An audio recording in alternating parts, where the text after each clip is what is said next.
Hello, Ryan with Grind Knife Sharpening, coming today with a restoration project, so to speak. We got this older Shun Ken Onion edition, and I see these pretty frequently with this issue. If you can see, they come in pretty severely chipped. If we can get it under the light, maybe we can get some reflections. But this is a pretty, there we go, you can see it there, pretty chipped out. Almost looks like it was serrated at one point. You know, that's not minor damage by any means. So we're going to kind of demonstrate what we can do with our Resin Bond Diamond Wheels on a severely damaged knife, and see what we can come up with. I've got some blue tape on. I think we might add a little bit more. This bolster shape is interesting, to say the least, and so we want to make sure we protect that if we happen to accidentally bump into it or something like that. We can always polish it out if we need to, but let's get a little bit more protection added, because if we don't have to have goof ups, the better. This bolster shape is always a challenge on many sharpening systems, but it is generally workable.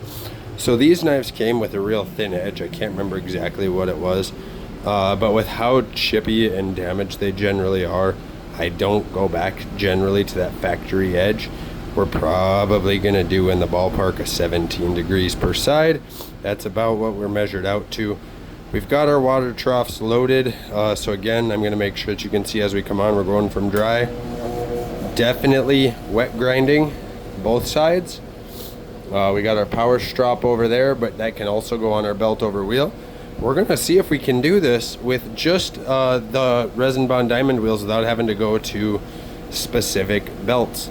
I do want to demonstrate the belt capabilities of this machine, but I think it's important to recognize what these Resin Bond Diamonds can do. So we're going to go ahead and take a couple passes, and we're going to see, oh, I was going to show you real fast a little bit of what this damage kind of looks like under the microscope. We'll see if we can get it to focus up.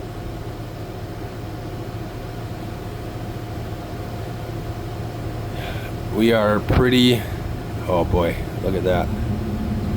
There isn't much left of the original factory bevel. In fact, the only spot that there might be some left is at the very tip. So let's see if we can capture that.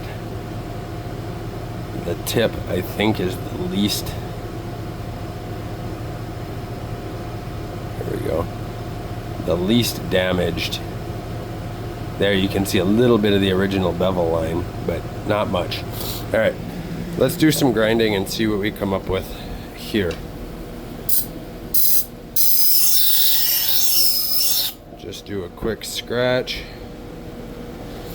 Yep, that looks about right. So we're going to be running at 600 RPMs. We can go a little faster if we need to. But we're going to see how long this takes.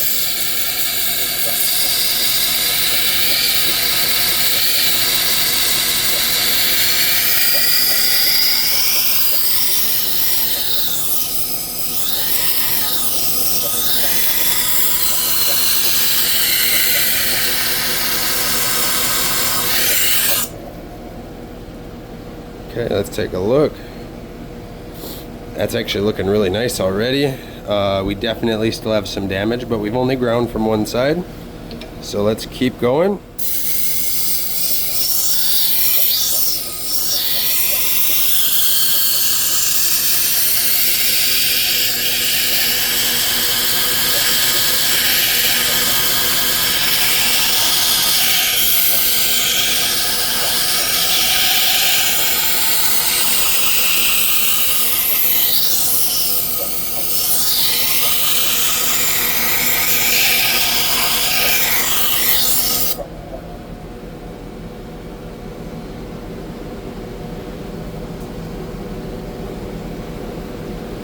Alright, so if we're looking here, We definitely still have some chipping and damage, but we're starting to look better. We've only been grinding for a little bit. We are going to crank our speed up a little bit. We're going to see if we can get a little bit more work done here.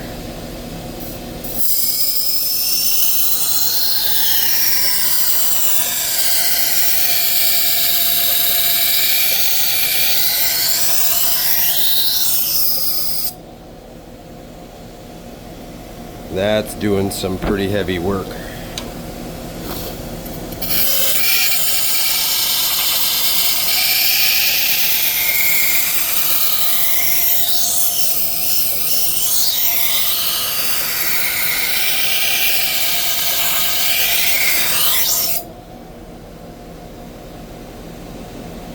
So we got little bits of chip in here. We definitely have most of our burr, but we don't have all of our chips removed. I'm gonna cut the burr off real fast just so we can see those chips a little better. Since we're going edge trailing, those burrs are big on the 100 grit wheel, but when we go to this 1000 grit wheel, those burrs become super delicate.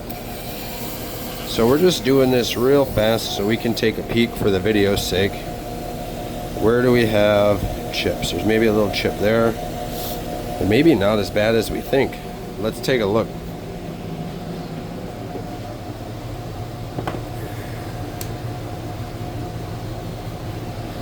From where we started, we got just a little bit of grinding time. It's kind of the benefit of having a variable speed machine. We could have done this on Tormek speeds. It would have taken a little longer. So there, we got a little chip yet. Not bad.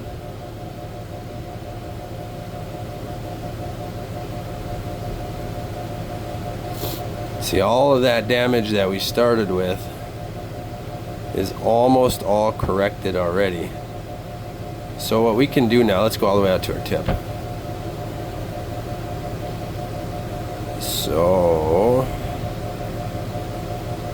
what we can do now is we can slow our machine back down, get a little bit more control out of it. Where's that tip? Right there. Nice pointy needle. And all that damage. We're out of focus again.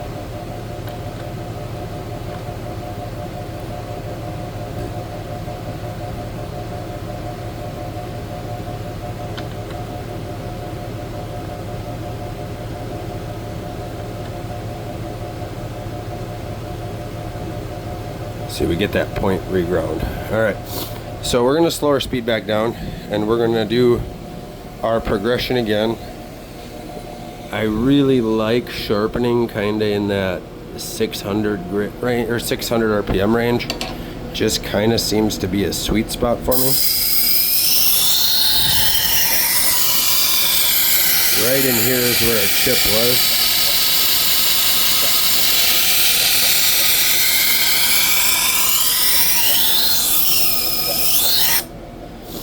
Burr, burr, burr. Nice and consistent burr.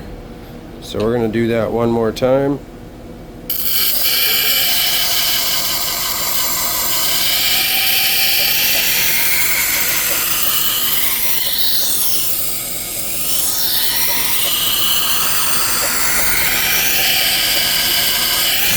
Keep in mind, folks, these wheels have been through the ringer.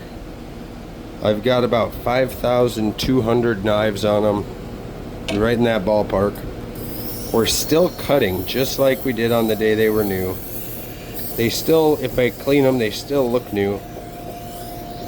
We still have our thick wear layer, so we're not even close to worn out. There's abrasive all the way through that wear layer, 3 millimeters thick. And they just continue to perform.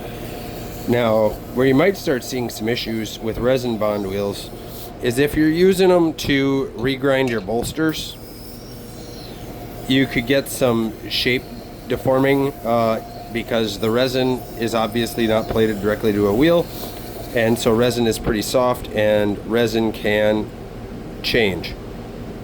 There's still one tiny little chip right here. I don't know if we can see it. It's right here, I can feel it. I don't think we can, there you can kind of see it. So if you're grinding bolsters on these wheels trying to shape them, they will sure look nice, but they will not necessarily hold up. You know, if you're grinding right here in the middle, you could wear out a groove in your wheel. If you're sharpening flat, they stay really flat and they do good with that. If you're going to be doing your bolster work, I definitely recommend grabbing your 120 grit Cubitron belt, run it right over the wheel, and then you're not messing up the resin on your wheel. And you can do it on the wheel, you can grind on your platen, you know, whatever you're comfortable with. That's up to you. It just boils down to, you know, what works for you. That's how we get the 15,000 to 20,000 knife lifespan out of these wheels. Is, you know, we focus on using them for sharpening, and, you know, not necessarily your heavy duty grinding. This is fine. I consider this normal sharpening. This is stuff I run into on a daily basis, and while it's damaged, it's not damaged beyond repair by any means. You know, normally a Japanese knife at this point, since I've removed this much material, I'd thin it. In this case, since we're going for something more robust and less chippy, so the family can continue to use it, we're not going to thin it out, because we want a little bit more of that stability that we didn't have in the beginning.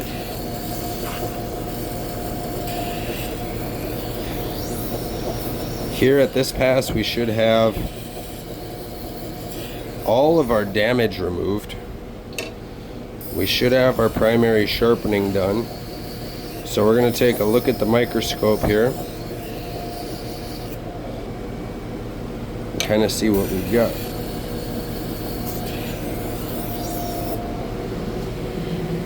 Quick finger check. Okay. Now I get a lot of my information that way from the finger check. Another good check is the microfiber towel. Now at the 1000 grit stone, it's still a machined edge. We still have a burr. You can still feel it, but it's not much. And when we look at it under the microscope here, we're going to see again, the burr isn't much. Oh, it's hard to even pick up. So there we got our bevel. Let's get a little more focus on it. These microscopes are very touchy with changes in light and distance. And so we saw what that bevel looked like before, and we're in a pretty solid realm here. You know, we're looking pretty sweet. So we're gonna go ahead, move along to our strop. Let's go ahead and flip this guy on. Okay. We're gonna grab our blue juice here. The blue compound I picked up from Cliff Curry. The leather belts, all my belts I get from Cliff. Great resource, check him out. Do a couple of light passes on our strop.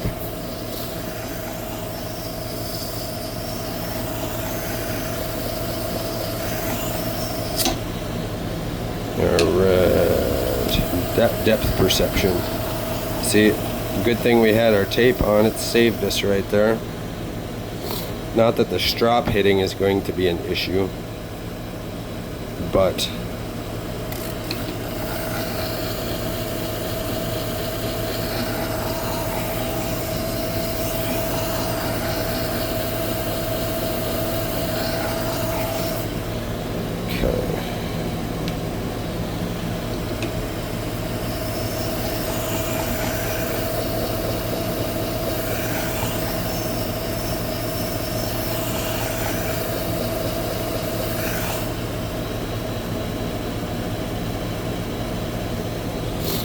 Okay, we got our stropped edge.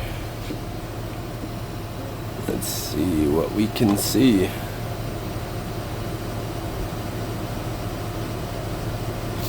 It's pretty well stropped. No evidence of a remaining burr. We'll see if we can see it in the camera, but we got the makings of a highly reflective edge that blends really nice. Again, normally I would thin here, but with the performance and the chipping that we saw with this knife to begin with, we're going to leave it a little bit on that coarser side, a little bit on that thicker side, to try to prevent that damage from coming in. I normally like to go at a finer edge because you get that better performance, better sharpening, longer life out of your edge. But in this case, if we're getting that much severe damage, it was too fine to begin with, or it was being used outside of its designed use. In either case, it's not performing for the customer how they needed it to, so we're going to make those changes to that knife. So let's get some machines turned off here. Again, we have a Shun Ken Onion design. We're going to go ahead and buff up the handle and put a coat of Renaissance wax on that and get this thing sent back. It's intended as a family heirloom piece. So thanks for watching and have a great day.